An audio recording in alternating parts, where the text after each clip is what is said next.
Hello friends, here I am Dr. Vandana Gupta and this is my channel Home Science Let's Crack It. इससे पहले हमने दिसंबर 18 में जो net paper conduct कराया गया था उसका 2 पार्ट हिंदी में एक्सप्लेनेशन के साथ हम दे चुके हैं और ये तीसरा पार्ट हम आपको देने जा रहे हैं, आपके साथ शेयर करने जा रहे हैं। स्टार्ट करते हैं 105 से। तो क्वेश्चन है जिसमें कि अभिकथन दिया गया है कि प्लीसिक क्रेप पूर्वनियत पद्धति से सूती वस्त्र के चुनिंदा हिस्सों पर सोडियम हाइड्रोक्साइड पेस्ट के मुद्रण से प्राप्त किया जाता है। कारण इन्होंने बताया है कि उपचारित हिस्से फैलते हैं जबकि अनुपचारित हिस्सों के मूल आयाम बने रहते हैं। तो आंसर देख लेते हैं। इसका आंसर है सेकंड, जिसमें कि इन्होंने बताया है कि जो ए है अभिकथन सही है लेकिन आर जो उसका कारण इन्होंने बताया है वो गलत है। ओके, अब आते हैं नेक्स्ट क्वेश्चन पर। तो 106 क्वेश्चन है, इसमें अभिकथन दिया गया है कि विभिन्न रंजकों के अनुकूल रेशे युक्त वस्त्रों को सिंगल डाइबात का प्रयोग करते हुए एक ठोस रंग से रंगा जा सकता है। कारण है कि विभिन्न रेशों के प्रकार के अनुकूल रंजकों का इस्तेमाल एक ठोस रंग बनाने के लिए किया जा सकता है। इस वजह से सिंगल डाइबात का प्रयोग करते हुए एक ठोस रंग से रंगा जा सकता है। तो आंसर देख लेते हैं। इसका आंसर फर्स्ट है, यानी कि दोनों ही सही है। अभिकथन और कारण दोनों ही सही है। अब आते हैं नेक्स्ट पर। इसमें अभिकथन है समझ संदेश के प्रेषक और प्राप्तकर्ता दोनों के दिमाग में होती है। कारण है कि बंद दिमाग वाले लोग संदेशों को पूरी तरह समझ जाते हैं, खासकर यदि सूचना उनके मूल्य तंत्र से विपरीत हो। तो देख लेते हैं। इसका आंसर सेकंड है, ए सही है लेकिन आर गलत है, क्योंकि समझ तो दोनों में होती है, जो संदेश दे रहा है और जो संदेश को प्राप्त कर रहा है। लेकिन ये जो इन्होंने कारण दिया हुआ है कि बंद दिमाग वाले लोग संदेशों को पूरी तरह समझ जाते हैं, तो ऐसा नहीं, तो आप जानते हो ये गलत दिया हुआ है।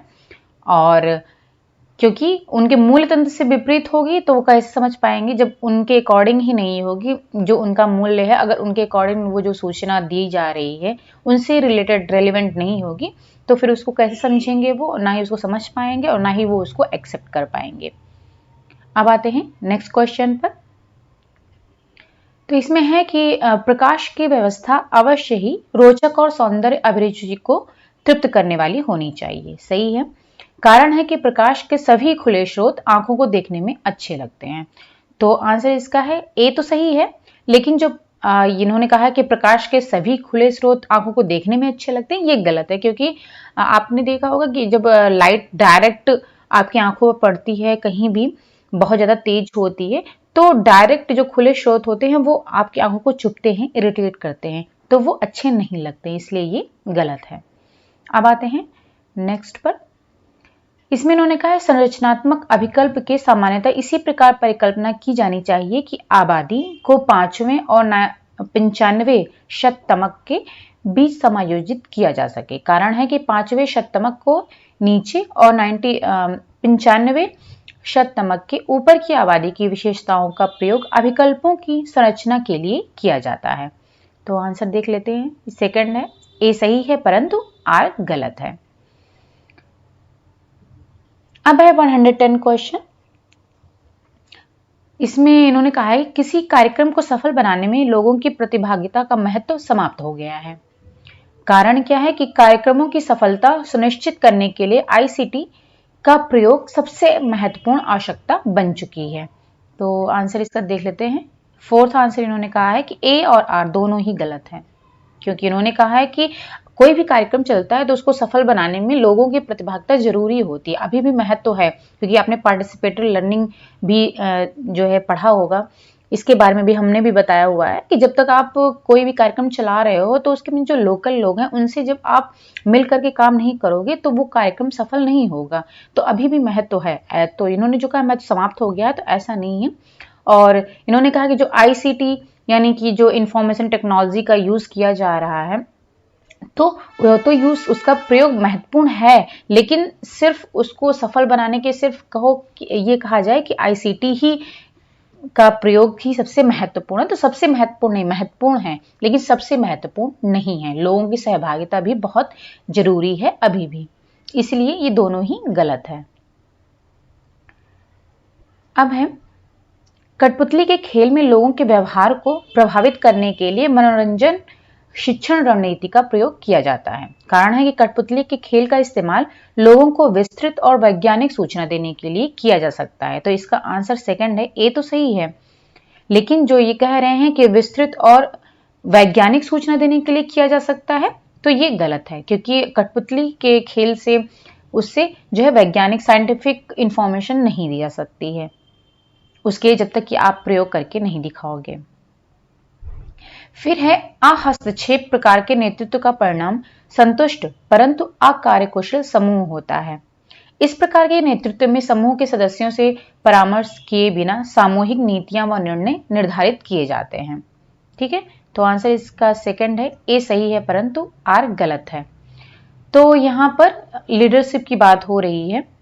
ठीक है, आप ये देख सकते हो, लेसास फेयर टाइप ऑफ लीडरशिप। ठीक है, तो यहां पर ये लीडरशिप की बात हो रही है, तो मैं लीडरशिप के बारे में आपको बता देती हूं। ये आप देख सकते हो कि टाइप्स ऑफ लीडरशिप, नेतृत्व के प्रकार कौन कौन से हैं। तो मैरी पार्कर फॉलेट के अनुसार इन्होंने लीडरशिप को 3 में डिवाइड किया हुआ है। पहला है कि पद पर आधारित नेतृत्व यानी कि पोस्ट बेस्ड लीडरशिप, दूसरा है व्यक्तित्व पर आधारित नेतृत्व यानी कि पर्सनालिटी बेस्ड लीडरशिप, और तीसरा है योग्यता या कार्य पर आधारित नेतृत्व यानी कि वर्क और एबिलिटी बेस्ड लीडरशिप। तो ये टाइप्स ऑफ लीडरशिप हो गया। फिर उसके बाद में लीडरशिप स्टाइल के बारे में बताया गया है, यानी कि नेतृत्व शैली के बारे में। तो लेविन, लेपिट और व्हाइट के अनुसार लीडरशिप को 3 स्टाइल में बांटा गया है। पहला है सत्ता पर आधारित नेतृत्व यानी कि ऑटोक्रेटिक स्टाइल, दूसरा है लोकतंत्र पर आधारित यानी कि डेमोक्रेटिक स्टाइल, और तीसरा है सहभागिता पर आधारित यानी कि लेसास फेयर स्टाइल यानी कि फ्री स्टाइल। तो अब आते हैं, यहां पर मैं आपको ये दिखा देती हूँ कि लीडरशिप अब स्टाइल को इन्होंने डिवाइड किया हुआ है। अभी तक आपने लीडरशिप टाइप्स पढ़े और उसकी स्टाइल पढ़े, कौन कौन से स्टाइल होती है, कौन कौन से टाइप्स होते हैं। अब यहाँ पर लीडरशिप स्टाइल को जो है डिवाइड किया गया है। तो पहला है अभिप्रेरणात्मक स्वरूप यानी कि मोटिवेशनल स्टाइल, दूसरा है शक्ति स्वरूप यानी कि पावर स्टाइल, और तीसरा है पर्यवेक्षकीय स्वरूप यानी कि सुपरवाइजरी स्टाइल। तो जो मोटिवेशनल है उसको 2 में डिवाइड किया गया है, पॉजिटिव नेगेटिव यानी कि धनात्मक और ऋणात्मक, और जो पावर स्टाइल है उसको 3 में डिवाइड किया गया है, यानी कि निरंकुश, ऑटोक्रेटिक, जनतंत्री यानी कि डेमोक्रेटिक, और स्वतंत्र यानी कि फ्री रेन या आप इसको लेसास फेयर भी कह सकते हो। और पर्यवेक्षकीय यानी कि सुपरवाइजरी में एम्प्लॉय ओरिएंटेड होता है यानी कर्मचारी केंद्रित होता है, और दूसरा है प्रोडक्शन ओरिएंटेड यानी कि उत्पादन केंद्रित होता है। तो ये टाइप्स ऑफ स्टाइल हैं। अब हम यहाँ पर आपको डिस्क्राइब करने जा रहे हैं पावर स्टाइल। तो नेतृत्व का दूसरा प्रचलित स्वरूप शक्ति स्वरूप है, जिसमें नेता शक्ति के आधार पर नेतृत्व प्रदान करता है, यानी कि इसमें जो है नेता के पास पूरी पावर होती है, शक्ति होती है, और वही नेतृत्व करता है, जबकि उसके जो अनुयायी होते हैं यानी कि जो उसके नीचे जो एम्प्लॉय काम कर रहे हैं उनका कोई भी उसमें रोल नहीं होता है। सारा निर्णय जो है वो नेता ही लेता है, जो लीडर होता है। ओके, अब इसको 3 में डिवाइड किया गया। तो पहला है निरंकुश स्वरूप यानी कि ऑटोक्रेटिक स्टाइल। अब इसमें बताया गया है कि एक निरंकुश नेता वह होता है जो अपने दल पर दबाव, भय और आदेश द्वारा प्रभाव बनाए रखने का प्रयत्न करता है। ऐसा नेता शक्ति से प्यार करता है तथा अपने स्वार्थों की पूर्ति के लिए उसका प्रयोग करता है, इसलिए वह अपने अधिकारी का विकेंद्रीकरण करना नहीं चाहता है, वह सभी निर्णय स्वयं लेता है, क्योंकि अगर विकेंद्रीकरण कर देगा तो फिर जो है वो खुद निर्णय नहीं ले पाएगा, उसमें सबकी सहभागिता फिर लेनी पड़ेगी, इसलिए वो विकेंद्रीकरण करना नहीं चाहता है, जिससे कि सारी पावर उसके पास हो और वो अपने अकॉर्डिंग हर एक डिसीजन ले सके। इसमें पावर का बहुत ही महत्व रहता है, और इसमें जो है व्यवहार में अधिकतम ऋणात्मक स्वरूप होता है, क्योंकि कर्मचारी प्रबंधक से भयभीत रहते हैं और अपने आप को असुरक्षित महसूस करते हैं तथा उन्हें पूर्ण सूचना नहीं दी जाती है। क्योंकि जब सारी पावर नेता के पास है, जो मेन हेड है उसके पास जब होता है, जो मैनेजर है उसके पास होगा, तो वो क्या करता है, कर्मचारी जो है वो स्वतंत्र नहीं होते हैं, ना वो अपना कोई व्यू दे सकते हैं, ना वो अपना कोई डिसीजन दे सकते हैं, और वो हमेशा भय में रहते हैं, और इस वजह से वो अपने आप को असुरक्षित महसूस करते हैं। तो इसलिए ये अधिकतर जो है ऋणात्मक स्वरूप होता है। अब इसकी कुछ कैरेक्टरिस्टिक है यानी कि विशेषताएं हैं, आप देख लीजिए। पहला है कि यह सभी अधिकारी को अपने पास केंद्रित रखता है, दूसरा, यह सभी तरह के निर्णय स्वयं लेता है। यह कर्मचारी केंद्रित न होकर कार्य केंद्रित होता है।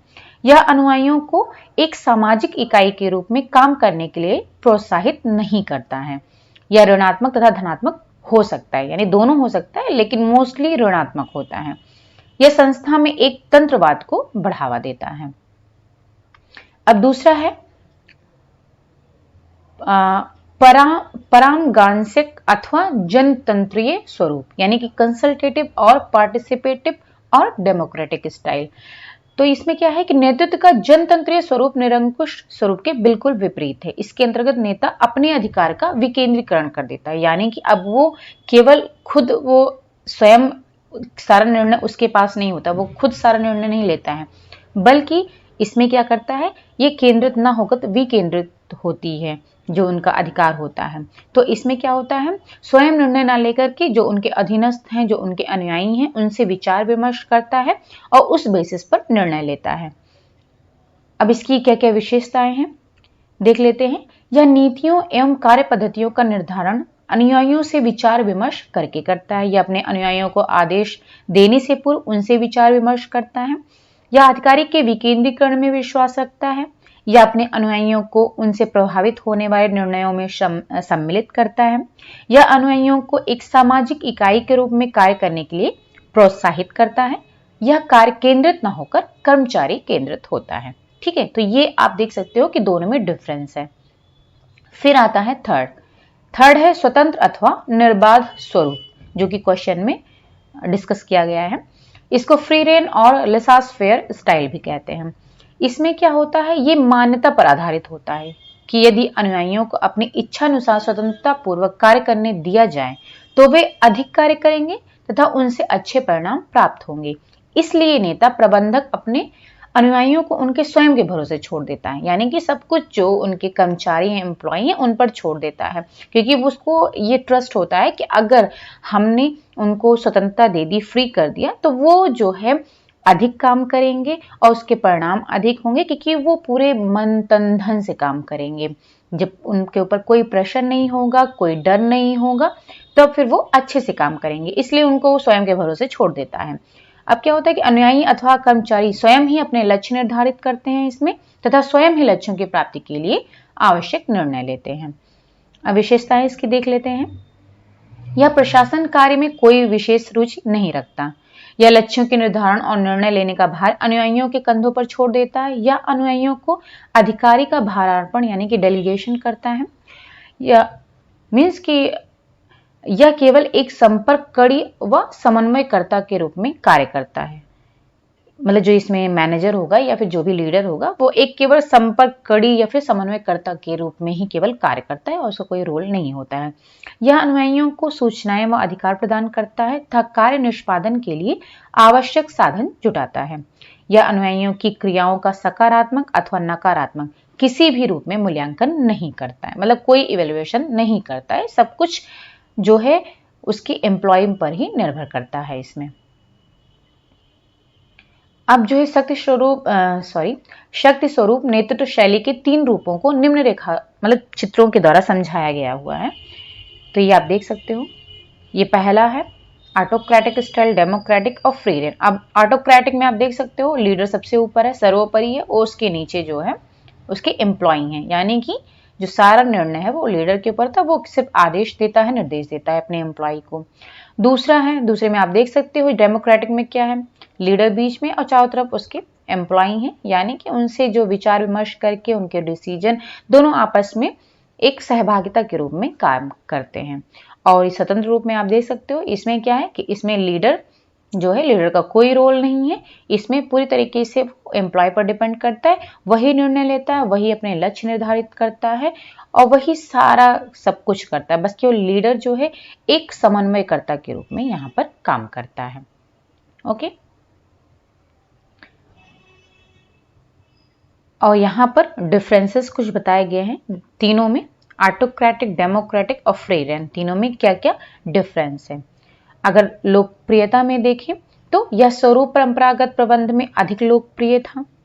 जो ऑटोक्रेटिक है इसको तानाशाह भी कह सकते हैं, और डेमोक्रेटिक ये स्वरूप वर्तमान में सर्वाधिक लोकप्रिय प्रेजेंट टाइम पर, और जो फ्री रेन है यह स्वरूप वर्तमान में बहुत ही कम लोकप्रिय है। यानी कि प्रेजेंट टाइम में जो डेमोक्रेटिक स्टाइल है वो ज़्यादा लोकप्रिय है।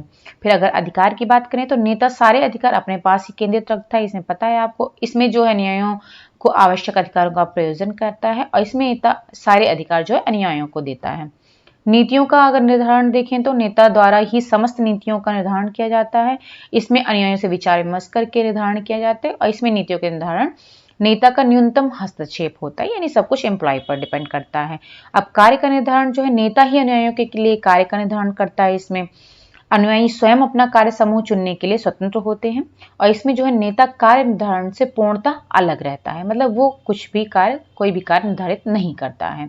फिर अगर मोटिवेशन में देखें तो जो ऑटोक्रेटिक है उसमें ऋणात्मक अभिप्रेरण होता है, डेमोक्रेटिक में धनात्मक होता है, और इसमें उच्च स्तरीय अभिप्रेरण होता है। और संदेश वाहन का प्रकार, संदेश वाहन सदैव ऊपर से नीचे की ओर चलता है इसमें, और इसमें जो है ऊपर से नीचे एवं नीचे से ऊपर दोनों ओर चलता है, दोनों साइड से चलता है, दोनों की सहभागिता होती है, और इसमें स्वतंत्र संदेश वाहन की स्थिति रहती है। और नियंत्रण की सीमा की बात करें तो इसमें कठोर नियंत्रण होता है, और इसमें आवश्यकता अनुसार हल्के नियंत्रण का प्रयोग होता है, और इसमें स्वतः नियंत्रित प्रणाली होने के कारण नेता का नियंत्रण नहीं के बराबर होता है। ओके, तो ये हो गया डिफरेंस। अब आते हैं, तो आपको पता चल गया लीडरशिप के टाइप्स क्या होते हैं, उसकी कौन कौन से स्टाइल है। फिर स्टाइल को भी डिवाइड करके हमने समझा दिया अलग अलग तरीके से। आई थिंक आपको समझ में आ गया होगा। तो यहाँ पर आपको ये समझ में आ गया होगा, जो यहाँ पर बोला जा रहा है कि पहला सही है और आर गलत है, तो आपको क्लियरली अब समझ में आ गया होगा। अब आते हैं नेक्स्ट क्वेश्चन पर। एक सेंटीग्रेड पैमाने पर तापमान का मापन अंतराल पैमाने का उदाहरण है।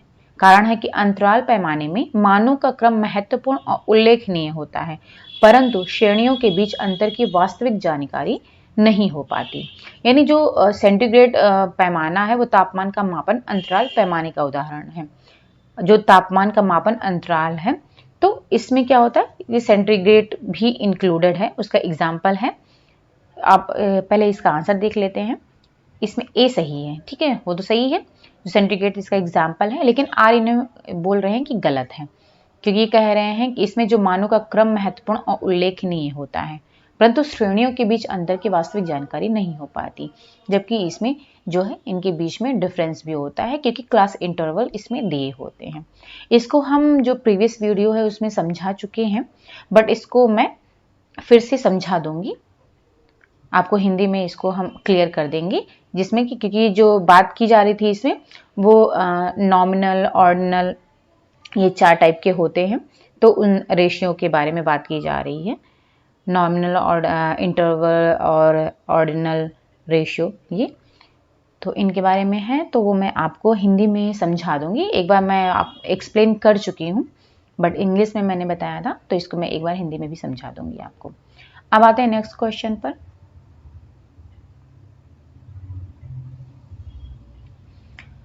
फिर है जनसंख्या के बड़े आकार के प्रतिदर्श के अध्ययन पर आधारित शोध निष्कर्षों से पूरी जनसंख्या के लिए व्यापक परिणाम सदैव निकाले जा सकते हैं, कारण कि प्रतिदर्श के आकार से प्रतिनिध्यात्मकता सुनिश्चित नहीं होती है। तो आंसर इसका थर्ड है कि एक गलत है लेकिन आर सही, यानी कि सिर्फ जो है सैंपल के आधार पर, उसके आकार के आधार पर जो है वो रिप्रेजेंटेटिव नहीं किया जा सकता है, ठीक है, पहचान नहीं की जा सकती है।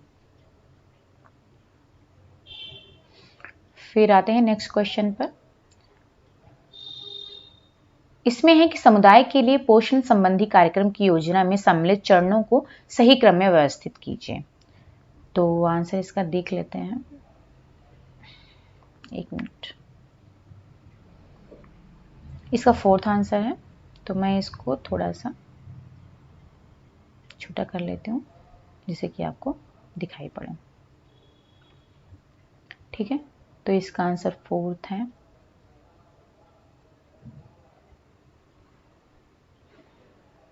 ओके,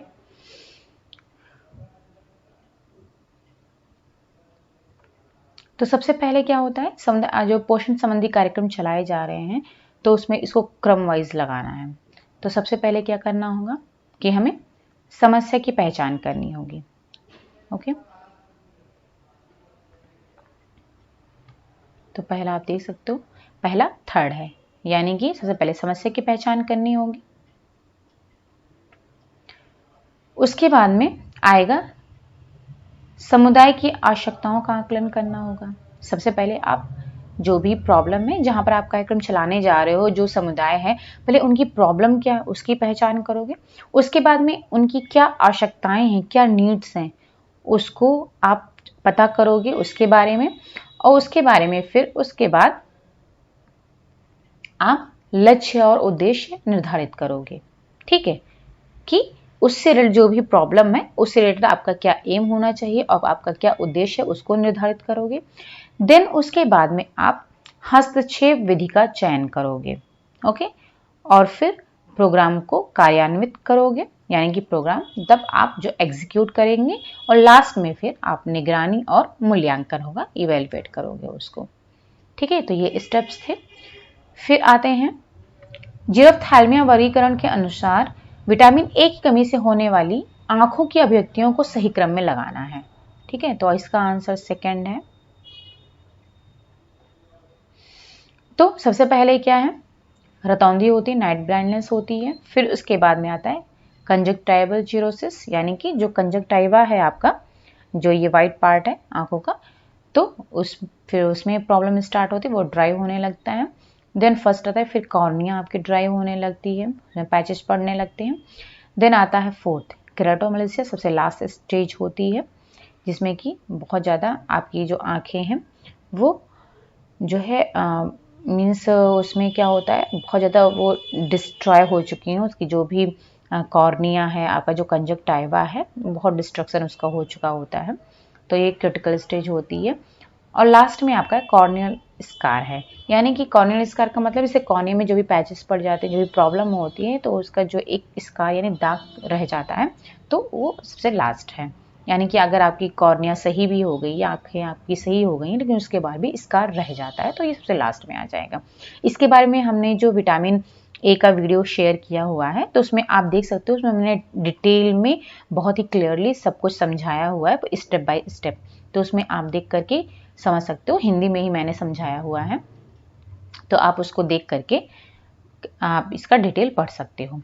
अब है कि चाय के उत्पादन में सम्मिलित चरणों को सही क्रम में लगाना है। आंसर इसका थर्ड है, देख लेते हैं, ये है। ठीक है, तो सबसे पहले क्या होगा, विदरिंग, फिर उसके बाद में आ जाएगा फोर्थ रोलिंग होगी, देन फर्मेंटेशन होगा, और पहला फिर फायरिंग होगी, और उसके बाद में सॉर्टिंग करेंगे, देन ब्लेंडिंग करेंगे, और उसके बाद में लास्ट में पैकिंग आ जाएगा। ठीक है, तो ये है चाय के उत्पादन के क्रम है कि स्टेप बाय स्टेप कैसे चाय का उत्पादन किया जाता है। फिर है कि यहाँ पर पाक विधि समायोजन के प्रतिशत विधि को सही क्रम में लगाना है। तो आंसर इसका देख लेते हैं, फोर्थ है। इसको थोड़ा हम जूम इन कर लेते हैं। ठीक है, तो ये है आंसर इसका फोर्थ।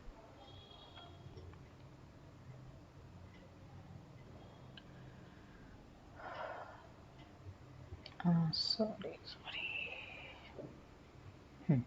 तो सबसे पहले देख लेते हैं क्या है, पहले थर्ड है, पाक विधि में सभी सामग्रियों को ग्राम इकाई में परिवर्तित कीजिए और तथा खाए जाने वाले भाग को निर्धारित कीजिए।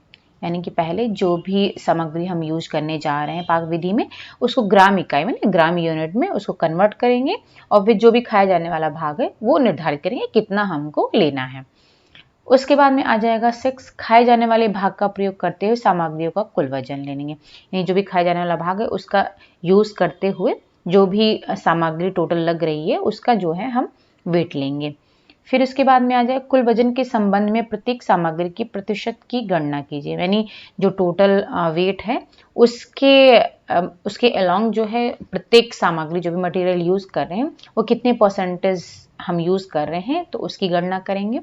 फिर उसके बाद में आ जाएगा फोर्थ, सामग्रियों का अनुपात जांचें जो उचित संतुलन में होना चाहिए। यानी कि अब जो भी मटेरियल बना रहे हैं, जो भी चीज़ बना रहे हैं, डिश बना रहे हैं, तो उसमें जो भी सामग्री हम यूज़ करें तो उसका एक जो प्रॉपर अनुपात होगा कि हमें इसी अनुपात में लेना है, तो उसको हम बैलेंस करेंगे, जो है उचित बैलेंस में लेकर आएंगे। और फिर लास्ट में है कि आवश्यक मात्रा में सामग्री की सही मात्रा देने के लिए प्रत्येक प्रतिशत संख्या को कुल वजन से गुणा कीजिए। आवश्यक मात्रा में सामग्री की सही मात्रा देने के लिए जो प्रत्येक प्रतिशत संख्या है उसको जो है जितना भी कुल वजन है उससे गुणा कर देंगे, जिससे कि हमारा जो है रिजल्ट मिल जाएगा। ठीक है, अब आते हैं नेक्स्ट पर।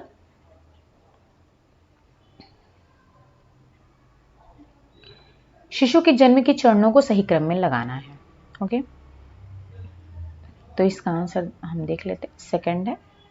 चलिए इसको पहले हम आपको समझा देते हैं, इससे आपको समझ में आ जाएगा।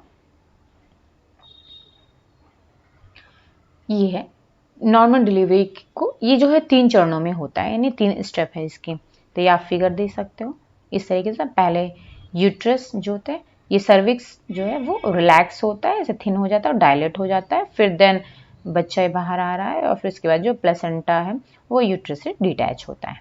अब हम आपको इसको हिंदी में भी समझा देते हैं।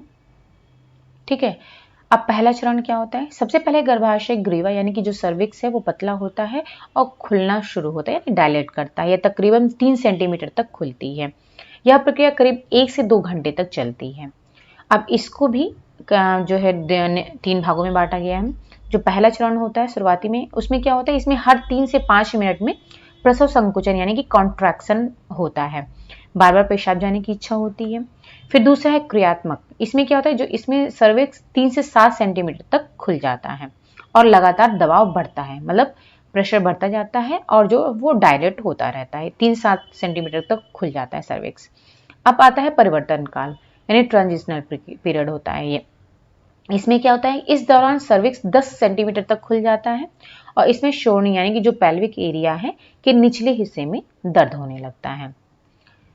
फिर है दूसरा चरण, इसमें क्या होता है, शिशु का बाहर निकलना होता है, आपने फिगर में देख लिया। दूसरे चरण में शिशु गर्भाशय से बाहर निकलने लगता है। इसमें सर्विक्स फैलने लगती है और संकुचन बहुत तेज होता है और लंबे समय तक चलता है ये प्रोसेस।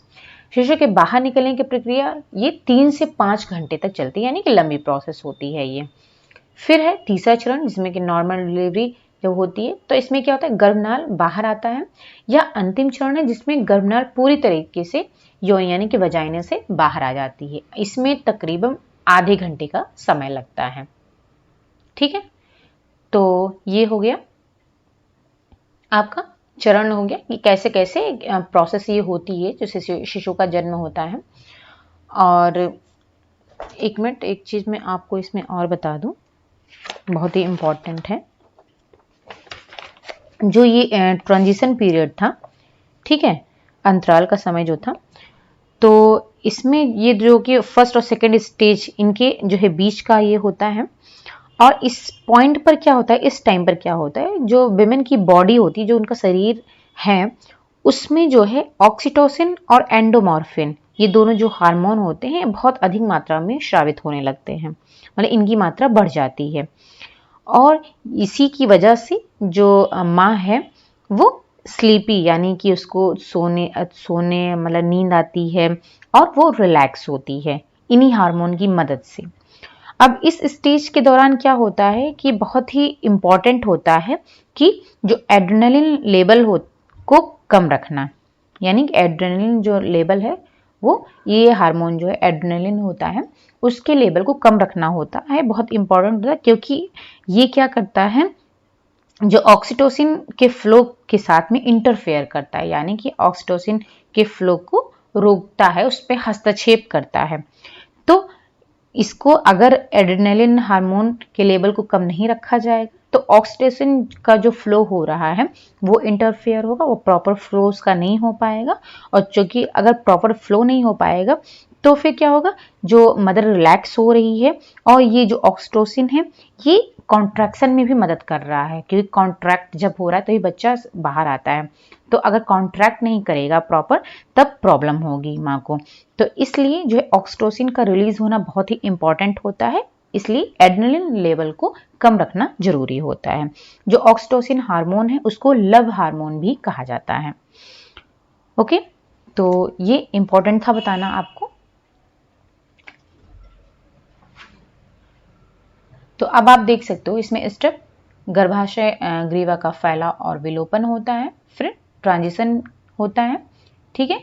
फिर क्या होता है, धक्का देना यानी कि पुशिंग होती है, बच्चा बाहर आता है जिससे कि सर बाहर आता है। फिर लास्ट में जो प्लेसेंटा की डिलीवरी यानी कि प्लेसेंटा जो है वो डिटैच हो जाता है। ओके, फिर है शैशवावस्था के दौरान भाषा कौशलों को प्राप्त करने को सही क्रम में सुव्यवस्थित करना है, ठीक है। तो इसका आंसर सेकंड है।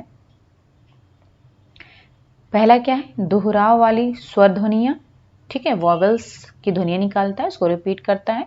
फिर स्वरोच्चारण जिसे तुतलाना कहा जाता है, बैबलिंग, यानी कि अब जो है स्वर का वो पहले तो सिर्फ ध्वनियां निकालता है, ठीक है, अब क्या होता है उसका उच्चारण करने लगता है, तुतलाता है बच्चा। फिर आता है फोर्थ है स्वर और व्यंजन विगमों की श्रृंखला जिसे जॉर्गन कहा जाता है, यानी कि अब स्वर और व्यंजन को मिला करके वो बोलना स्टार्ट करता है, मामा पापा दादा, ठीक है। अब इसके बाद में आता है पूर्ण शब्द आता है, ठीक है, यानी कि अब एक वर्ड बोलने लगता है, जैसे पानी और कुछ भी मांगना होता है, ठीक है, पापा मामा, मतलब एक वर्ड पूरा बोलता है। और फिर आता है टेलीग्राफिक स्पीच आती है, यानी टेलीग्राफिक स्पीच का मतलब है कि एक वो सेंटेंस शॉर्ट सेंटेंसेस बोलने लगता है, जैसे मम्मा वाटर और मम्मा, मतलब ऐसा कुछ, मतलब वर्ड्स बोलने लगता है, जैसे 2-3 वर्ड्स को मिला करके एक सेंटेंस वो बोलने लगता है, इसको टेलीग्राफिक स्पीच बोलते हैं। तो एक ये आप देख सकते हो इसमें जो ये चीज बताई है लैंग्वेज एक्विजिशन के बारे में, इसके बारे में ये लेनबर्ग ने दिया हुआ है, इन्होंने एक बायोलॉजिकल क्लॉक दिया था बच्चे के लैंग्वेज एक्विजिशन के लिए। तो ये आप देख सकते हो, इन्होंने बताया हुआ है कि बर्थ के समय कैसे ये प्रोसेस है, और इससे जो ये बायोलॉजिकल क्लॉक इन्होंने दिया हुआ है इसमें इन्होंने बताया है कि जो एज है वो अप्रॉक्सीमेट हो सकता है, लेकिन जो ये ऑर्डर है, ऑर्डर ऑफ इवेंट्स है, यानी कि पहले बच्चा रोएगा, देन क्विंग होगी, देन बैबलिंग होगी, ये जो ऑर्डर है ये हमेशा फिक्स होता है। एज में थोड़ा डिफरेंस हो जाता है कि कुछ बच्चे जल्दी बोलने लगते हैं, कुछ बच्चे देर में बोलते हैं, तो एज का थोड़ा सा डिफरेंस हो सकता है, बट लेकिन जो ये ऑर्डर है वो फिक्स होता है। जैसे अभी इन्होंने बताया क्राइंग बर्थ पर होती है, फिर 6 वीक्स पर वो क्विंग करने लगता है, 6 मंथ पर फिर बैबलिंग होती है, 8 मंथ पर इंटोनेशन पैटर्न होता है। तो इस तरीके से 1 वर्ड सेकेंड 2 वर्ड, फिर इसी तरीके से 10 साल में वो मैच्योर स्पीच बोलने लगता है। अब इसकी इन्होंने जो है ये लैंग्वेज एक्विजिशन के स्टेजेस के बारे में बताया, 6 स्टेज हैं इसमें। इन्होंने बताया 0 to 6 मंथ पर प्री टॉकिंग स्टेज कहते हैं, फिर 6 to 8 मंथ को बैबलिंग स्टेज कहते हैं, 9 to 18 मंथ को होलोफ्रेस्टिक स्टेज कहते हैं, 18 to 24 मंथ को 2 वर्ड स्टेज कहते हैं, 24 to 30 मंथ को टेलीग्राफिक स्टेज कहते हैं, और 30+ मंथ को मल्टी वर्ड स्टेज कहते हैं, जो कि अभी क्वेश्चन में पूछा गया है। तो वही सारी ये चीजें हैं जो कि डिफरेंट स्टेजेस में यहाँ पर बताई गई हैं। ओके, तो अब बढ़ते हैं नेक्स्ट क्वेश्चन पर। वस्त्र उद्योग में कपड़ा उत्पादन का सही क्रम दीजिए। तो इसका आंसर देख लेते हैं। पहला ये है, ठीक है। तो सबसे पहले क्या है, शेड्यूलिंग की जाती है, ओके। फिर क्या की जाती है, मतलब शेड्यूल तैयार किया जाता है। देन आता है फोर्थ, उत्पादन पैटर्न, क्या पैटर्न, किस पैटर्न में करना है उत्पादन, ये निर्धारित किया जाता है। फिर आता है, फिर उनकी ग्रेडिंग की जाती है, ठीक है। पैटर्न तैयार किया जाता है, देन ग्रेडिंग की जाती है, फिर मार्कर बनाना होता है, और उसके बाद में कटिंग होती है, फिर असेंबल किया जाता है उनको, और लास्ट में उनकी गुणवत्ता का नियंत्रण किया जाता है। ये वस्त्र उद्योग में उत्पादन का क्रम है। फिर है एक्रिलिक रेशा बनाने का सही क्रम। तो इसका आंसर पहला है। ठीक है, तो सबसे पहले क्या है, बहुलकीकरण, पॉलीमराइजेशन किया जाता है, फिर घोलना होता है, फिर छानना होता है, फिर काटना होता है, स्पिनिंग, और देन ड्राई करना है, सुखाना होता है। थोड़ा सा मैं एक्रिलिक रेसे के बारे में बता देती हूँ। जो एक्रिलिक फाइबर है ये लॉन्ग चेन सिंथेटिक पॉलीमर से मिलकर के बना होता है, और इसमें कम से कम 85% जो है एक्रिलोनाइट्राइल यूनिट्स का वेट होता है। ठीक है, ये इसमें होता है। अब जो एक्रिलिक फाइबर है वो दो बेसिक मेथड्स, जो स्पिनिंग के दो बेसिक मेथड से तैयार किए जाते हैं। एक ड्राई स्पिनिंग मेथड होता है और दूसरा वेट स्पिनिंग मेथड होता है। अब इसमें जो है बताया गया है कि जिन्होंने प्रोसेसिंग बताई है, ठीक है, तो पहले पॉलीमराइजेशन होता है यानी कि बहुलकीकरण होता है, देन फिर क्या होता है, इन्होंने बताया कि घोलते हैं, देन फिल्ट्रेशन होता है यानी कि छानते हैं उसको, और फिर उसके बाद में छानने के बाद इन्होंने बताया है काटना होता है, स्पिनिंग होती है। तो वो वेट स्पिनिंग भी हो सकती है और ड्राई स्पिनिंग भी होती है, दोनों तरीके से होती है। और फिर स्पिनिंग के बाद में उसको उसकी स्ट्रेचिंग होती है, मतलब उसको स्ट्रेच करते हैं, खींचते हैं, उसको स्ट्रेट करते हैं, देन उसको वॉश करते हैं। उसके बाद में उसको ड्राई किया जाता है और उसमें जो भी थर्मोफिक्सिंग की करनी होती है वो की जाती है। देन उसकी फिनिशिंग होती है और लास्ट में उसको स्टीम दिया जाता है, उसमें क्रिम्प ऐड किया जाता है और फिर फाइनली इसको कट कर दिया जाता है। तो ये प्रोसेस होती है एक्रिलिक रेशा बनाने की। तो आप इसको नोट डाउन कर सकते हो, क्योंकि हर बार स्टेप अलग अलग पूछ लेते हैं, कभी बीच में से स्टेप एक दो गायब कर दिए तो उसका बाद वाला स्टेप पूछ लेते हैं। तो आपको सारे स्टेप पता होने जरूरी हैं, जिससे कि आप बीच में से अगर वो कोई भी मिस कर देते हैं स्टेप तो आपको उसका सीक्वेंस पता रहे। तो अब आते हैं नेक्स्ट क्वेश्चन पर। एक प्रभावी कार्यस्थल का अभिकल्प तैयार करने के लिए चरणबद्ध उपागम का सही क्रम बताना है। ठीक है, तो इसका आंसर थर्ड है।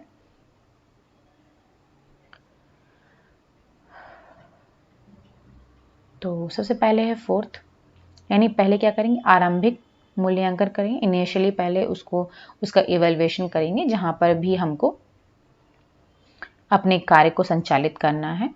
ठीक है, फिर उसके बाद में कार्यस्थल की जांच करेंगे, उसका मूल्यांकन करेंगे। ठीक है, फिर उसके बाद में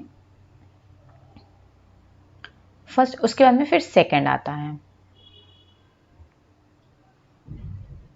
फिर मानव कार्य निष्पादन विश्लेषण करेंगे, यानी कि जो मनुष्य का उनका परफॉर्मेंस है और उसके बारे में जो उनका वर्क परफॉर्मेंस है, जो उसमें काम कर रहे हैं उनको भी एनालाइज करेंगे कि वो उस काम के लिए उपयुक्त है या नहीं, वो उस काम को कर पाएंगे या नहीं कर पाएंगे, तो उनका भी विश्लेषण करेंगे।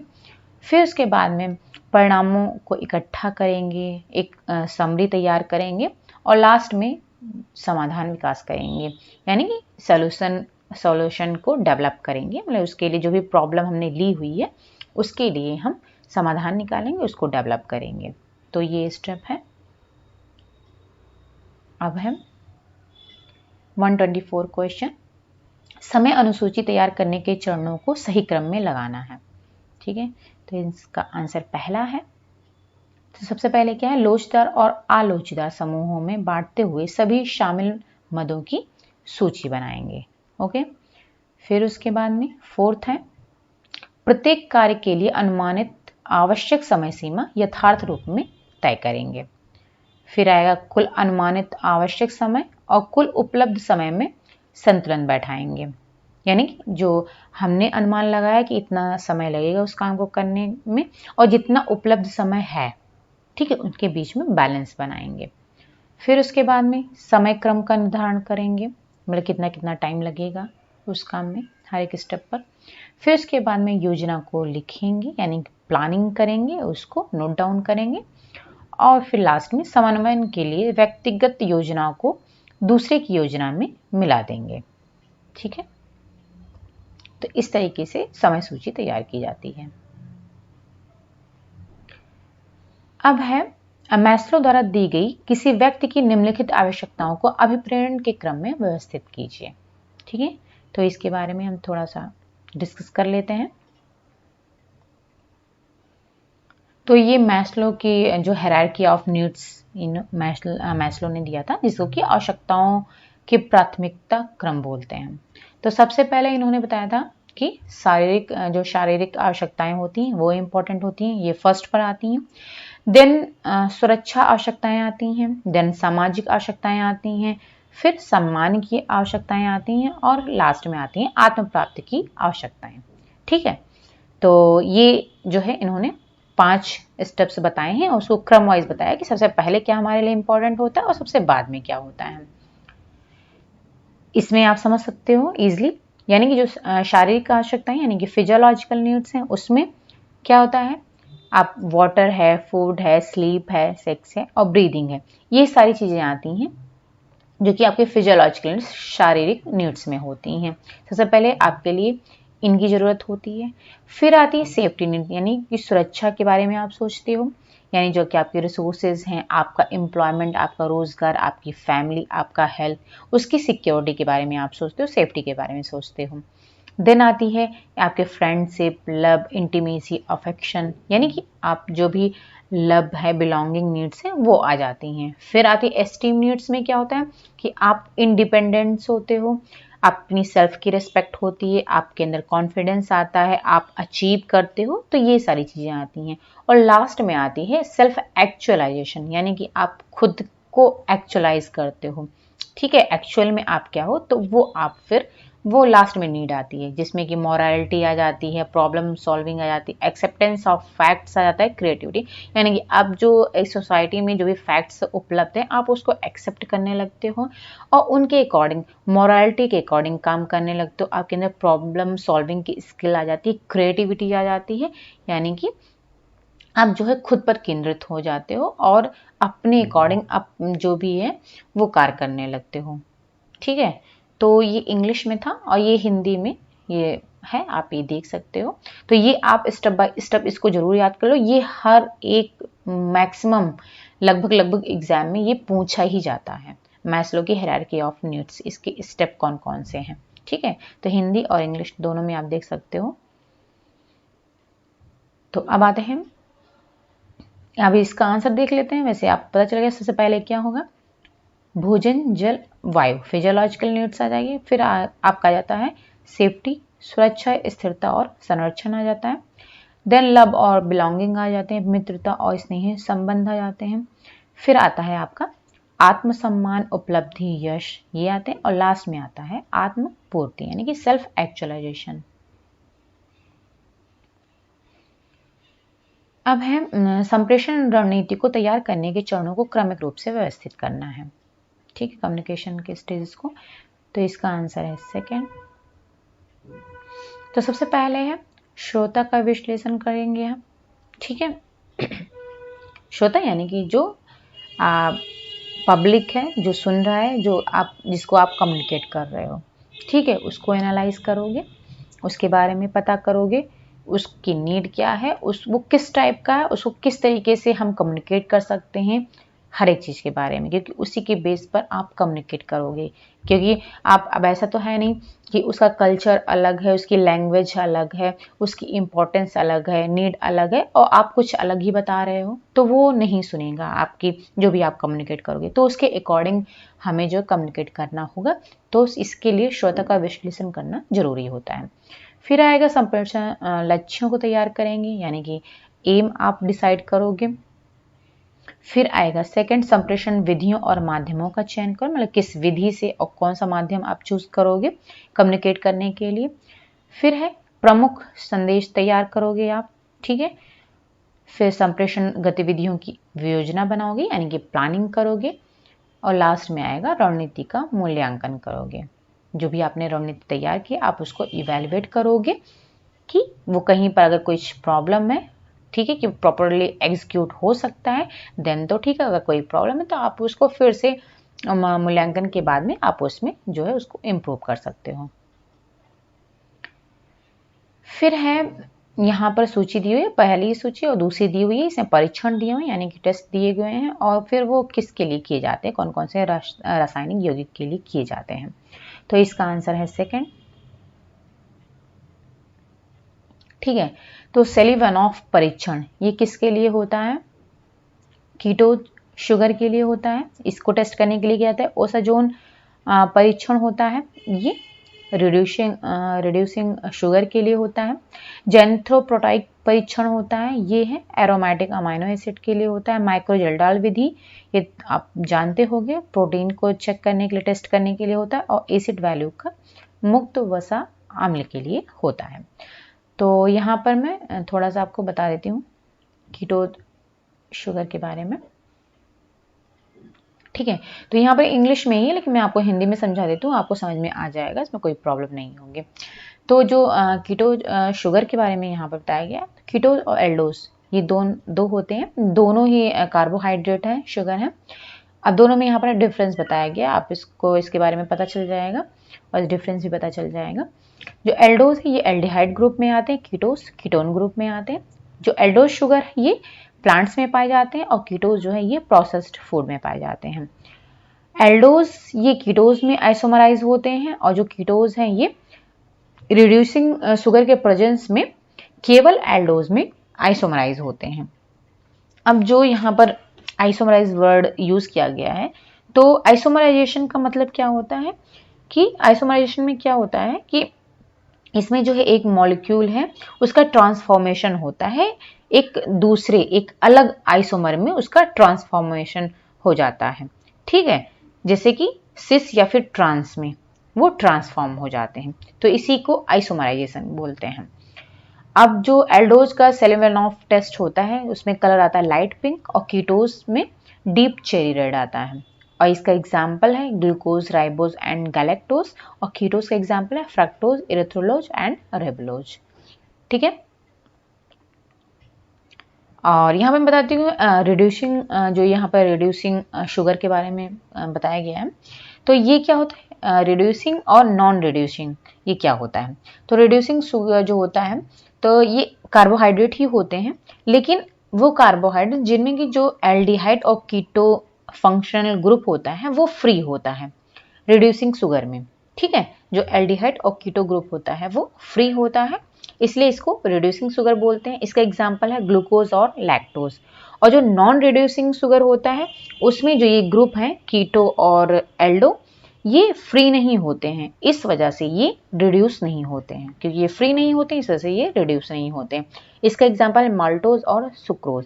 तो रिड्यूसिंग शुगर में मेनली जो है मोनोसैकेराइड्स आते हैं, क्योंकि इसे ग्लूकोज है और लैक्टोज है।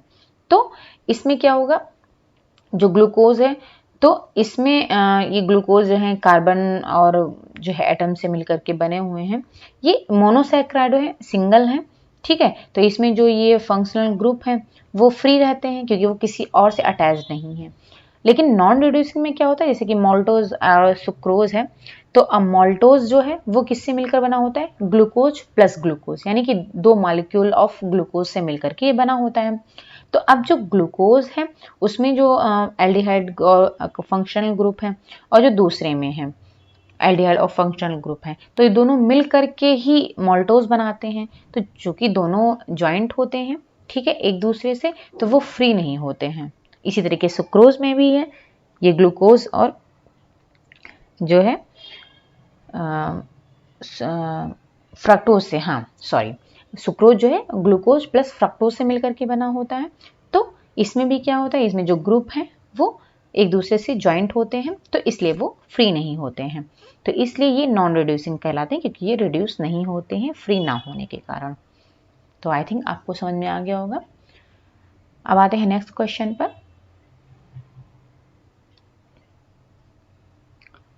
यहाँ पर मत दी गई हुई है और उसकी व्याख्या की गई है। वायरसेस, तो आंसर इसका देख लेते हैं, सेकंड है। तो वायरसेस में क्या होता है, बड़ी हुई शिराएं, इसको वायरसेस बोलते हैं। और पैरेस्थीसिया में क्या होता है, हाथ पैर सुन्न हो जाता है। एस्फैक्सिया में क्या होता है, ऑक्सीजन की कमी हो जाती है, उसको एस्फैक्सिया बोलते हैं। जो कि न्यूबॉर्न में अक्सर होता है। इसकी वजह से इसमें डेथ भी हो जाती है। बच्चे के जन्म के बाद में जब उनको ब्रीदिंग, अगर वो सांस नहीं ले पाते, ब्रीदिंग प्रॉब्लम होती है, तो उसको एस्फाइक्सिया बोलते हैं। इसकी वजह से उनकी डेथ भी हो जाती है। हाइपरकैलेमिया, इसमें क्या होता है, रक्त में पोटेशियम की मात्रा अधिक हो जाती है। और एनिनुरिया में, इसमें जो है पेशाब जो है बिल्कुल नहीं आता है। अब आते हैं फर्दर क्वेश्चन पर। तो यहाँ पर है सक्रिय पदार्थ दिए गए हैं और उनका स्रोत दिया गया है। तो आंसर इसका देख लेते हैं, थर्ड है।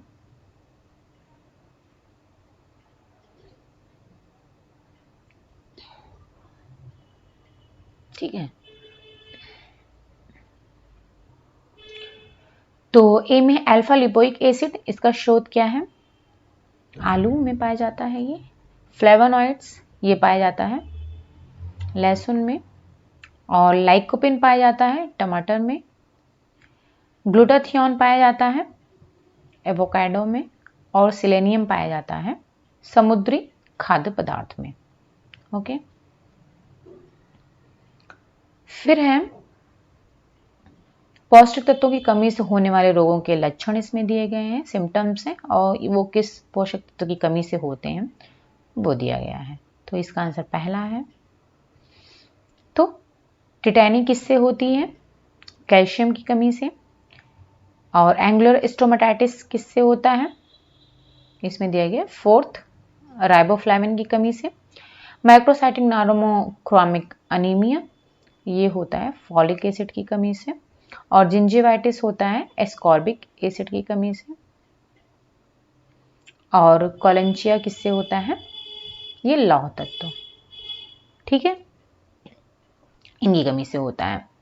तो टिटैनी के बारे में, ये विटामिन डी की कमी से भी होता है और कैल्शियम की कमी से भी होता है। इसके बारे में हमने जो विटामिन डी का वीडियो शेयर किया हुआ है उसमें हमने बताया डिटेल में, तो आप उसमें देख सकते हो। एंग्लो स्टोमेटाइटिस क्या होता है? ये राइबोफ्लाविन की कमी से होता है। जो होंठ के दोनों कॉर्नर है तो वो जो है फट जाते हैं, उसमें ब्लड आने लगता है, ब्लीडिंग होने लगती है। ठीक है, अब यहाँ पे जिंजिवाइटिस जो कि विटामिन सी की कमी से होता है, उसमें भी ऐसे होता है कि क्या जो होते हैं, जो हमारी ये टीथ हैं, ठीक है, जो मसूड़े हैं, वो उसमें ब्लीडिंग होने लगती है। और कोलेंचिया में क्या होता है? ये लौह तत्व की कमी से होता है और इसमें जो हमारे नील्स होते हैं वो स्पॉन्ज शेप में हो जाते हैं। तो अब यहाँ पर माइक्रोसाइटिक नॉर्मोक्रोमिक अनीमिया के बारे में है, तो उसको मैं यहाँ पर आपको दिखा देती हूँ। ये देख लीजिए, क्लासिफिकेशन यहाँ पर दिया गया है। एक तो कॉज के बेसिस, उसके कारण के बेसिस पर दिया गया है, दूसरा है मॉर्फोलॉजी के बेसिस पर, और एक तीसरा है क्लिनिकल बेसिस पर दिया गया है। तो कॉज के बेसिस पर जो दिया, कारण क्या होता है जिसकी वजह से अनीमिया हो सकता है? एक तो ब्लड लॉस की वजह से हो सकता है, और दूसरा है कि जो नॉर्मल ब्लड सेल्स हैं, यानी कि जो आरबीसी हैं, उनका पर्याप्त मात्रा में प्रोडक्शन नहीं हो रहा, वो उत्पन्न नहीं हो रही, इस वजह से हो सकता है। और या फिर ब्लड सेल्स जो है उत्पन्न तो हो रही हैं, लेकिन उनका बहुत ही अधिक मात्रा में वो नष्ट होती जा रही हैं, डिस्ट्रक्शन उनका हो रहा है, इस वजह से हो सकता है। और मॉर्फोलॉजी का मतलब है उनकी जो है साइज के अकॉर्डिंग, जैसे नॉर्मोसाइटिक, माइक्रोसाइटिक, मैक्रो मीन्स बड़ा, माइक्रो मीन्स छोटा, और नॉर्मल मीन्स नॉर्मल, तो उनकी साइज के आधार पर होता है। फिर अब यहाँ पर टाइप्स ऑफ अनीमिया दिया गया है, जैसे नॉर्मोक्रोमिक और नॉर्मोसाइटिक अनीमिया में क्या होता है? जो MCHC होता है वो नॉर्मल होता है, और MCV, तो ये दोनों नॉर्मल। अब MCHC क्या है? इसका जो फुल फॉर्म है मीन कॉर्पस्कुलर हीमोग्लोबिन कंसंट्रेशन होता है इसका फुल फॉर्म, ठीक है। तो अब ये जो MCHC है, तो इसमें क्या होता है, जो सिंगल आरबीसी में हीमोग्लोबिन का कंसंट्रेशन, एवरेज कंसंट्रेशन, यानी उसकी जो मात्रा है वो कितनी है वो मेजर की जाती है। तो वो जो नॉर्मोक्रोमिक और नॉर्मोसाइटिक अनीमिया होता है उसमें ये नॉर्मल होता है, यानी कि हीमोग्लोबिन की जो मात्रा है एवरेज वो नॉर्मल होती है। जो MCV का मतलब है मीन कॉर्पस्कुलर वॉल्यूम, ठीक है। इसमें क्या होता है, जो आरबीसी की एवरेज साइज है उसको मेजर किया जाता है, यानी कि जो आरबीसी की साइज है वो भी इसमें नॉर्मल होती है। अब ये इसमें कौन कौन से, किस वजह से ये होता है, मतलब जो नॉर्मोसाइटिक नॉर्मो अनीमिया है, तो इसमें क्या है, क्रॉनिक डिजीज के कारण से होता है, या हीमोलिटिक अनीमिया इसके अंदर में आती है, जिसमें कि जो आरबीसी का डिस्ट्रक्शन बहुत अधिक होने लगता है, और एक्यूट हेमरेज के कारण जो अनीमिया होती है वो आती है, और एप्लास्टिक अनीमिया के कारण ये होता है। इसमें जो है नॉर्मो और नॉर्मोसाइटिक आते हैं, यानी दोनों ही इसमें नॉर्मल होता है। अब हाइपोक्रोमिक और जो माइक्रोसाइटिक एनीमिया है, इसमें जो MCHC है वो तो लो होता है और MCV ये भी लो होता है, यानी कि दोनों ही इसमें लो होते हैं। इसमें दोनों नॉर्मल है और इसमें दोनों लो है। और इसके अंदर कौन कौन सी एनीमिया आती है? आयरन डेफिशिएंसी, थैलेसीमिया और एनीमिया ऑफ क्रॉनिक डिजीज। अब तीसरा है नॉर्मोक्रोमिक मैक्रोसाइटिक एनीमिया, यानी कि नॉर्मोक्रोमिक का मतलब है कि इसमें जो MCHC है वो तो नॉर्मल होता है, लेकिन जो MCV यानी कि जो साइज है वो हाई होता है। ठीक है, इसके अंदर आता है विटामिन B12 डेफिशिएंसी एनीमिया आती है और फोलेट डेफिशिएंसी एनीमिया आती है। अब यहाँ पर जो फोलेट की बात की गई है तो अक्सर कंफ्यूजन होती है कि फोलेट और फोलिक एसिड में। ठीक है, तो मैं यहाँ पर बता देती हूँ दोनों में डिफरेंस क्या है। जो फोलेट है वो जो है फूड्स में नेचुरली पाया जाता है। फोलेट जो है वो नेचुरल फॉर्म है, ठीक है, और वो फूड्स में नेचुरली पाया जाता है। जबकि जो फॉलिक एसिड है वो सिंथेटिक होता है और ये फोर्टिफाइड फूड में प्रेजेंट होता है, क्योंकि ये एज ए सप्लीमेंट यूज किया जाता है। तो फोलेट नेचुरल होता है और जबकि फॉलिक एसिड होता है वो सिंथेटिक होता है। अब जो क्लिनिकल बेसिस पर होता है एनीमिया वो है iron deficiency, megaloblastic, pernicious, haemorrhagic, haemolytic जिसमें कि थैलेसीमिया और सिकल सेल एनीमिया आता है, और एप्लास्टिक एनीमिया। तो ये टाइप्स ऑफ एनीमिया हो गए। ठीक है, तो अब आपको क्लियर हो गया कि जो मैक्रोसाइटिक और नॉर्मोक्रोमिक एनीमिया है उसमें वो फॉलिक एसिड की कमी के कारण से होता है। अब आते हैं, इसमें खाद्य पदार्थ दिए गए हैं और घटक दिए गए हैं, कौन कौन से इसमें पाए जाते हैं। तो अब इसका आंसर है फोर्थ, छोटा कर लेती हूँ।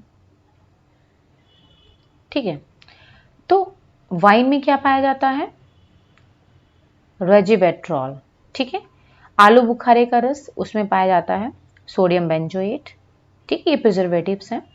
और ग्रीन टी में पाया जाता है कैटेचिन। मायोनेज में क्या पाया जाता है? लेसिथिन। और सलामी में पाया जाता है सोडियम नाइट्रेट। ओके, अब यहां पर दिया गया है, ठीक है, शब्द संक्षेप में दिए गए हैं, मतलब शॉर्टकट में दिए गए हैं और उनका मत दिया गया है कि क्या काम होता है। ठीक है, तो BARS इसका फुल फॉर्म है बिहेवियरली एंकर्ड रेटिंग स्केल। ठीक है, इसके बारे में मैं बता चुकी हूँ पहले भी, जिसमें कि जो स्टाफ होते हैं, जो एम्प्लॉय होते हैं, उनके परफॉर्मेंस को चेक किया जाता है, उनकी रेटिंग की जाती है, रैंकिंग की जाती है। ठीक है, तो इसका आंसर पहले देख लेते हैं क्या है। तो ए में फिफ्थ आ जाएगा, समीक्षा की जाती है। ठीक है, जो एम्प्लॉय है उनकी समीक्षा की जाती है। फिर है BEP, ब्रेक इवन पॉइंट होता है। अब जो ब्रेक इवन पॉइंट है वो क्या होता है? ये इसमें क्या होता है, जो एक लेवल ऑफ प्रोडक्शन इसमें होता है जिस पर कि जो प्रोडक्शन की कॉस्ट है और जो रेवेन्यूज है, यानी कि जो मार्केट प्राइस है प्रोडक्ट का, वो जो है सेम होता है। इस पॉइंट पर जो ब्रेक इवन पॉइंट होता है, इस पॉइंट पर जो भी प्रोडक्ट का मार्केट प्राइस है और जो उसका प्रोडक्शन कॉस्ट है वो दोनों ही समान होते हैं। इसको ब्रेक इवन पॉइंट बोलते हैं। और इसमें है 6, यानी कि लागत नियंत्रण। ठीक है, अब MTO ये मेक टू ऑर्डर और मेड टू ऑर्डर। ठीक है, दोनों ही बोल सकते हैं।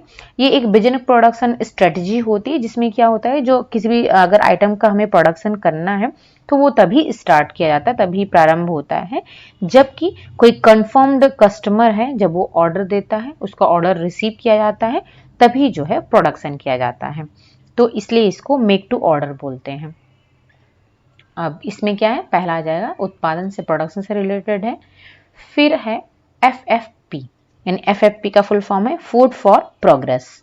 ठीक है, और फूड फॉर प्रोग्रेस में इसमें जो है ये परचेजिंग आ जाती है, यानी कि सेकंड है, इसमें दिया गया क्रय से रिलेटेड होता है ये। और PERT इसका फुल फॉर्म है प्रोग्राम इवेल्युएशन रिव्यू टेक्निक। ठीक है, जिसमें कि मूल्यांकन किया जाता है। ठीक है, तो आप इसके फुल फॉर्म को नोट डाउन कर लीजिएगा और उसके बारे में भी हमने बता दिया है क्या क्या होता है, तो वो देख लीजिएगा। फिर है यहाँ पर सिद्धांतकार दिए गए हैं, ठीक है।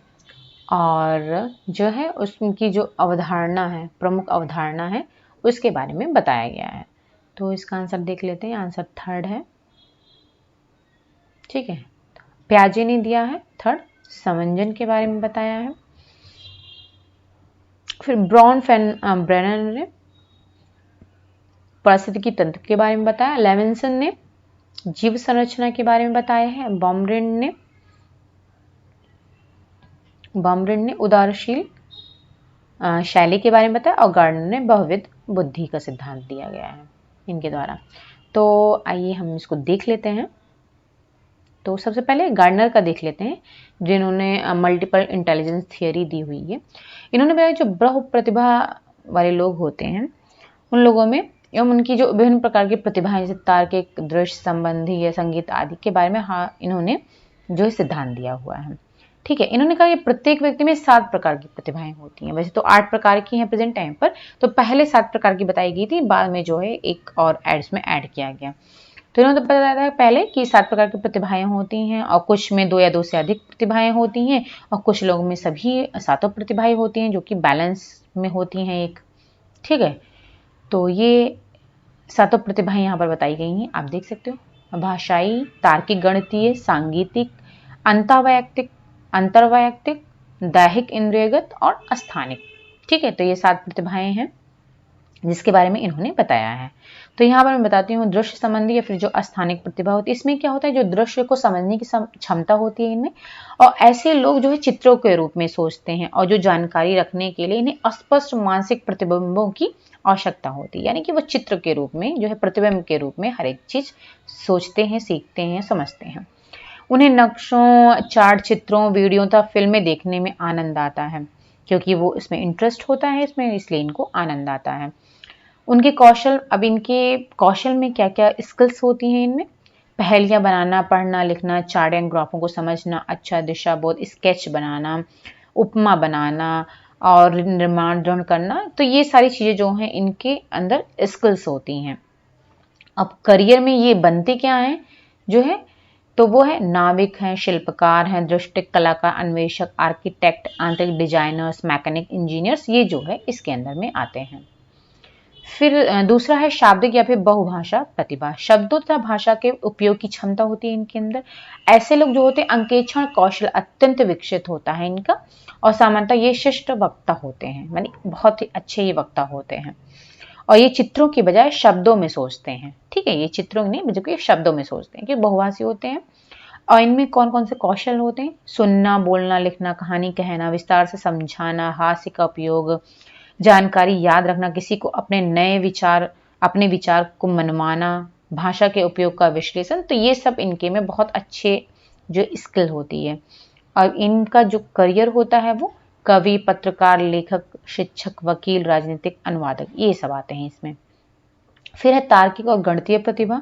इसमें वजह, तर्क एवं संख्याओं के उपयोग की क्षमता होती है इनमें। ऐसे लोग जो है तार्किक एवं संख्यात्मक तरीके से संकल्पना कर विभिन्न जानकारियों के बीच संबंध बैठाते हैं, ठीक है, जैसे ये रिसर्चर होते हैं, ठीक है, साइंटिस्ट।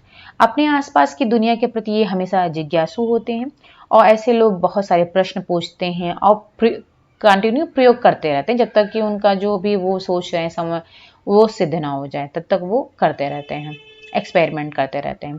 इनके कौशल में क्या क्या स्किल्स होती हैं, समस्याएं हल करना, तो जानकारी को वर्गों एवं श्रेणी में बांटना होता है, उनमें संबंध स्थापित करना होता है, कारणों की लंबी कड़ी को लेकर अनुक्रम बनाना होता है, नियंत्रित प्रयोग करना होता है, और जो प्राकृतिक घटनाओं के बारे में प्रश्न एवं विस्मय करना होता है, और जटिल गणितीय गणनाएं करना होता है। तो ये सारी चीजें इनकी स्किल्स होती हैं। और इनमें कौन कौन से लोग आते हैं, वैज्ञानिक, इंजीनियर, कंप्यूटर प्रोग्रामर, शोधकर्ता, लेखपाल और गणितज्ञ आते हैं। फिर है दैहिक या फिर इंद्रियगत प्रतिभा। इसमें शारीरिक हलचल में वस्तुओं को दक्षतापूर्वक पकड़ने की क्षमता होती है, तो ये फिजिकल होते हैं। ऐसे सीखने वाले अपने आप को हलचल के माध्यम से व्यक्त करें, जैसे कि स्पोर्ट्स पर्सन होते हैं। इन्हें संतुलन एवं हाथ से आंख के समन्वय का अच्छा बोध होता है, मतलब बैलेंस कर लेते हैं, जैसे कि गेंद खेलना, बैलेंसिंग बीम। तो क्या गेंद खेल में से आंखों का और हाथों का, पैरों का, इनका समन्वय बहुत अच्छे से ये बैठा लेते हैं। इनमें कौन कौन से स्किल्स होती हैं, नृत्य, शारीरिक समन्वय, खेल को स्वयं द्वारा प्रयोग, शारीरिक भाषा का प्रयोग, कला, अभिनय, हाथों का प्रयोग कर रचना, शरीर के माध्यम से मन के भावों को व्यक्त करें। ये अपने फिजिकली जो है अपनी फीलिंग्स को व्यक्त कर सकते हैं। इनके करियर में क्या क्या आते हैं? एथलीट, शारीरिक शिक्षा के शिक्षक, नर्तक, अभिनेता, अग्निशमन दल के सदस्य और कारीगर, ये लोग आते हैं। फिर है सांगीतिक या फिर तालग्राही प्रतिभा। इसमें संगीत के निर्माण एवं प्रशंसा की क्षमता होती है इन लोगों में। संगीत में रुचि रखने वाले होते हैं। ऐसे विद्यार्थी ध्वनि, ताल एवं पैटर्न के रूप में सोचते हैं, यानी इनका हर एक चीज म्यूजिकल होता है। वे संगीत में जो भी सुनते हैं उस पर तुरंत अपनी प्रतिक्रिया देते हैं, चाहे वो प्रशंसा हो या फिर आलोचना हो, मतलब तुरंत उस पर रिएक्ट करते हैं। इनमें से कई विद्यार्थी पर्यावरणीय ध्वनि के प्रति अत्यंत संवेदनशील होते हैं, जैसे कि झींगुर, घंटिया या नल से टपकता पानी, इनके प्रति वो संवेदनशील होते हैं।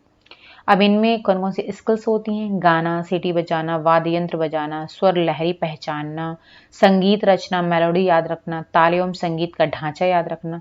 और इनमें करियर में कौन कौन से? वादक, डिस्क जॉकी और गायक संगीतकार आते हैं।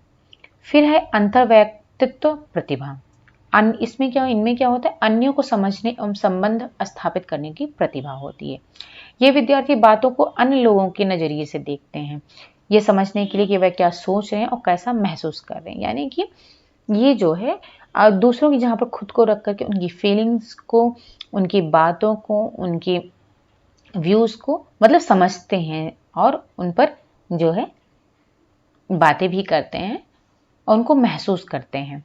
इनमें अक्सर भावनाओं, इरादों एवं उत्प्रेरण को महसूस करने की अलौकिक शक्ति होती है। आमतौर पर वे समूह में शांति बनाए रखने की चेष्टा करते हैं एवं सहयोग को प्रोत्साहित करते हैं, क्योंकि वो लोगों को समझते हैं। वे अन्यों से संवाद आरंभ करने के लिए वॉक जैसे कि बोलना एवं अवॉक जैसे कि नजरें मिलाना, शारीरिक भाषा, दोनों भाषाओं का प्रयोग करते हैं। यानी कि ये बोलकर भी जो है फीलिंग्स को व्यक्त करते हैं और लोगों को समझते हैं, उनके फीलिंग्स को बांटते हैं, और नजरों के माध्यम से या फिर अपनी फिजिकली शारीरिक भाषा से भी जो है उसका उपयोग करके ये जो है बातचीत कर लेते हैं।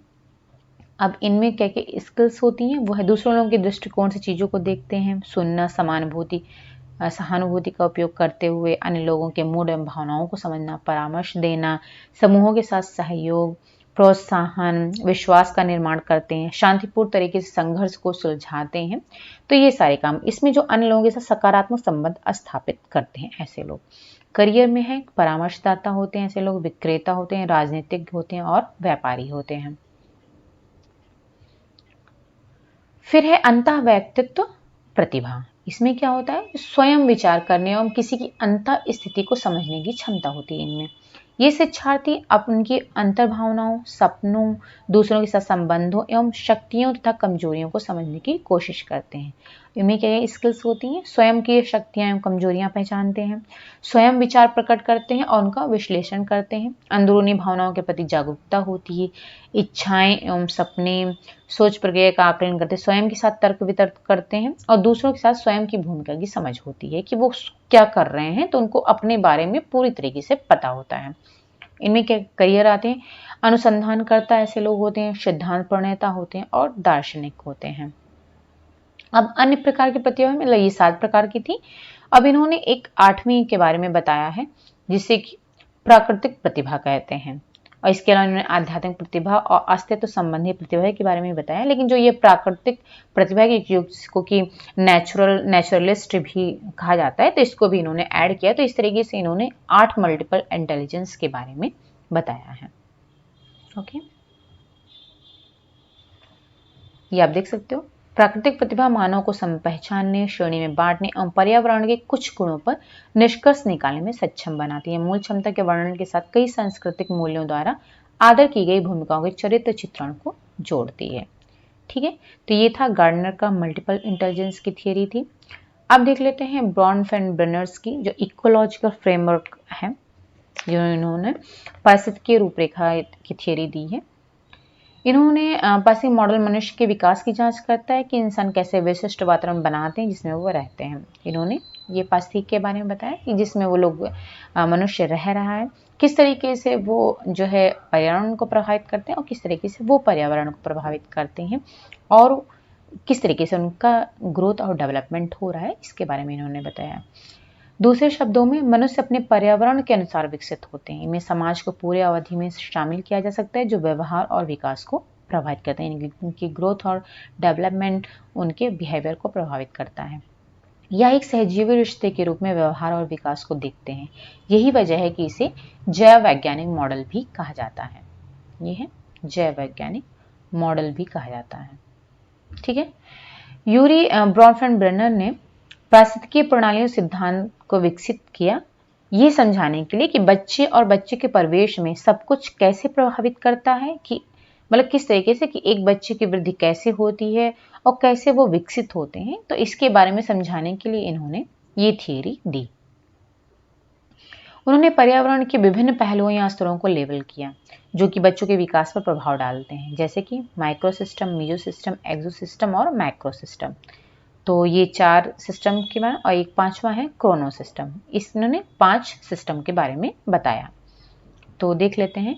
जो माइक्रो सिस्टम होता है ये छोटा होता है और तत्काल वातावरण जिसमें बच्चा रह रहा है तो वो होता है। इसमें क्या, बच्चों के जो माइक्रो सिस्टम में जो तात्कालिक रिश्ते या संगठन शामिल होते हैं, जैसे कि उनके परिवार है, उनके जो केयर टेकर हैं, या फिर उनकी स्कूल है या जो डे केयर है, तो ये सारे आते हैं जो उनके साथ संपर्क में रह रहे हैं। फिर मीजो सिस्टम में इनका जो ये पारिस्थितिक सिद्धांत द्वारा वर्णित दूसरी प्रणाली पहले स्तर के बीच के रिश्तों से बनता है। जो पहला स्तर है, ठीक है, माइक्रो सिस्टम, तो इसके बीच में जो इंडिविजुअल है और माइक्रो सिस्टम के बीच जो उसकी फैमिली है, जो उसका स्कूल है, उसके जो नेबरहुड है, तो उनके बीच में जो रिश्ता बन रहा है वो मेजो सिस्टम में आता है। जैसे कि शिक्षकों के साथ माता पिता के संबंध बच्चे पर सीधा प्रभाव डालते हैं। जैसे अब बच्चे का माता पिता से भी संबंध है और जो है शिक्षक से भी संबंध है। तो इसमें क्या होता है, अब जो शिक्षक हैं उनका जो है माता पिता के संबंध स्थापित होता है बच्चे के माध्यम से, और ये जो है बच्चे पर सीधा प्रभाव डालते हैं। तो ये मीजो सिस्टम में आते हैं जो परिवार से फिर बाहर निकल करके होता है। फिर आता है एक्सो सिस्टम, ये तीसरा स्तर होता है और उन तत्वों से भी लेना होता है जो कि बच्चे के जीवन को प्रभावित कर रहे हैं, लेकिन उनका बच्चे से सीधा संबंध नहीं होता, लेकिन तभी वो उनके जीवन को प्रभावित करते हैं। जैसे कि इन्होंने एग्जाम्पल दिया हुआ है, जैसे कोई कंपनी है जिसमें कि जो है बच्चे के माता पिता वहां पर काम कर रहे हैं, ठीक है, तो अब ये जो है उनकी जो सोचने का तरीका, उनका जो खाली समय या जो माता पिता के कल्याण, इन सबको वो कंपनी प्रभावित कर रही है, बच्चे को भी प्रभावित कर रही है, क्योंकि इसमें जो है बच्चे से कंपनी का सीधा संबंध नहीं है, लेकिन वो उसके जीवन को प्रभावित कर रही है। तो ये एक्सो सिस्टम में आता है। फिर चौथा है मैक्रो सिस्टम। इस संस्कृति के वे तत्व जिनमें व्यक्ति डूब जाता है जो अन्य सभी को प्रभावित करते हैं, यानी कि इसमें कल्चर आ जाता है, ठीक है, जैसे कि एक ही या आधिकारिक धर्म के अस्तित्व के मूल, मीन्स इसमें वैल्यूज आ जाते हैं, सोशल वैल्यूज, मॉरल वैल्यूज, ये सारी चीजें आ जाती हैं।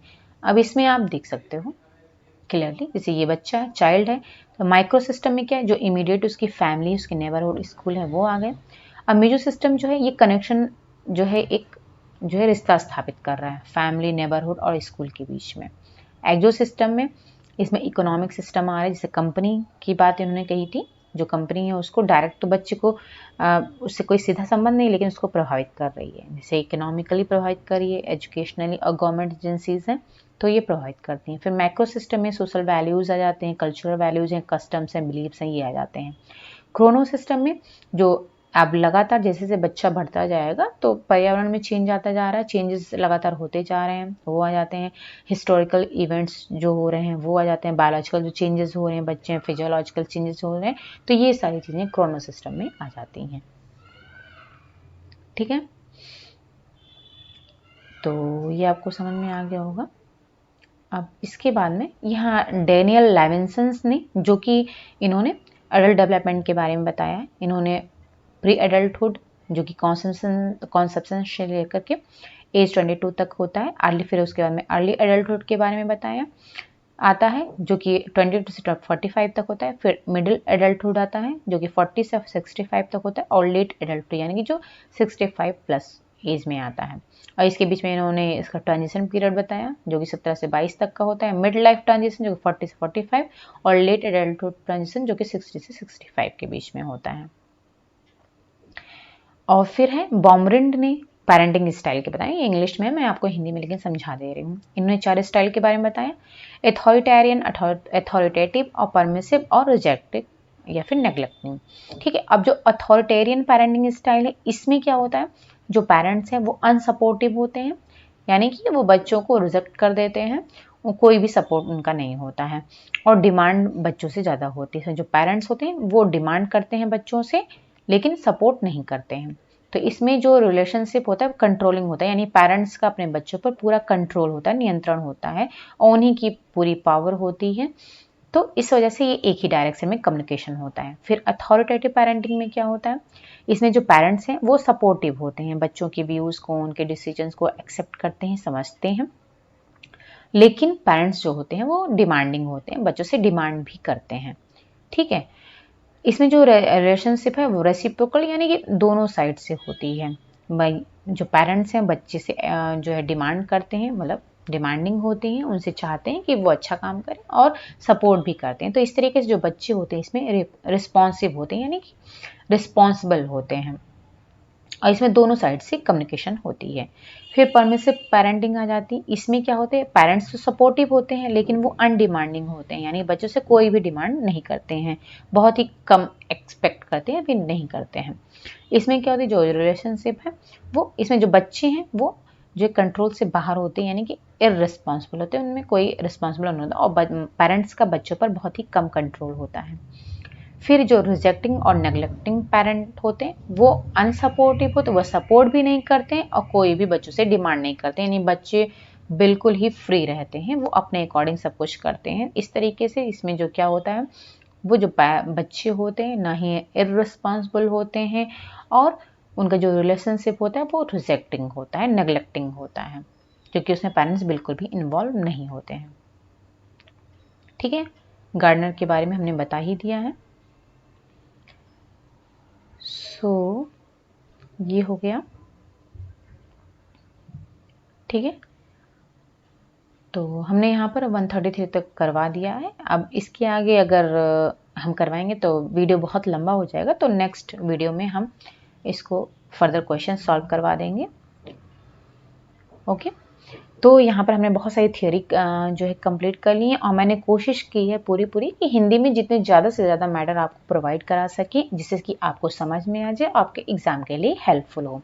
तो अगर आपको ये वीडियो समझ में आ रहा है और अच्छा लग रहा है और आपके लिए ये फ़ायदेमंद है, आपके एग्ज़ाम में ये हेल्पफुल हो रहा है, तो ऐसे ही कमेंट करते रहिए, और ज़्यादा से ज़्यादा लाइक करिए, सब्सक्राइब करिए। अगर आपने अभी तक सब्सक्राइब नहीं किया है तो सब्सक्राइब करिए, जो भी आपके फ्रेंड्स हैं उनसे सब्सक्राइब करवाइए, प्लीज़ प्लीज़ प्लीज़ सब्सक्राइब करवाइए ज़्यादा से ज़्यादा, और इसको शेयर कीजिए अपने फ्रेंड्स के साथ, और जो भी मतलब इन सब्जेक्ट्स के तैयारी कर रहे हैं होम साइंस की, उनको भी शेयर कीजिए, जिससे कि उनको भी बेनिफिट मिल सके, क्योंकि हमारी पूरी कोशिश रहती है कि मैं अच्छे से अच्छे आपको समझा सकूं और ज़्यादा से ज़्यादा मटेरियल आपको प्रोवाइड करवा सकूं।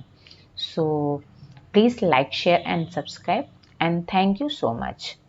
और एक बात मैं और यहाँ पर बतानी चाहूँगी कि हमको कुछ लोगों ने बोला कि आरडीए, नया वाला आरडीए शेयर करने के लिए, तो जल्दी मैं उसका एक वीडियो आपके साथ शेयर करूँगी, जिसमें कि मैं आरडीए के बारे में, जो नया आरडीए आया हुआ है उसको आपके साथ शेयर करूँगी। तो जल्दी आपको आरडीए टेबल मिल जाएगी नई वाली। सो थोड़ा सा वेट करिए, जल्दी ही मैं आपके साथ शेयर करूँगी। Okay, thank you so much.